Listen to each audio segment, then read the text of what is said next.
بسم اللہ الرحمن الرحیم۔ اسپین میں الحمرا کے محلات۔ الحمرا دنیا کے سائد عجوبات میں سے ایک عجوبہ ہے اور یونیسکو کی انسانی ورثہ کی فہرست میں اولین مقام رکھتا ہے۔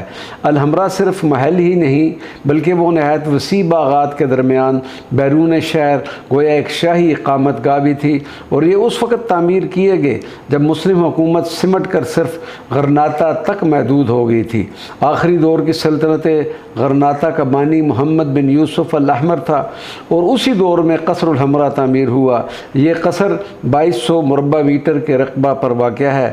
اس کی ہر حصہ میں آیات قرآنیہ، احادیث نبویہ، دعائیں، اشعار اور دوسری عبارتیں تحریر ہیں۔ خاص طور پر بنو الاحمر کا خاندانی شعار ولا غالب الا اللہ اس کے ہر حصے میں نقش کیا ہوا نظر آتا ہے۔ اسپینش زبان میں ایک ضرب المثل مشہور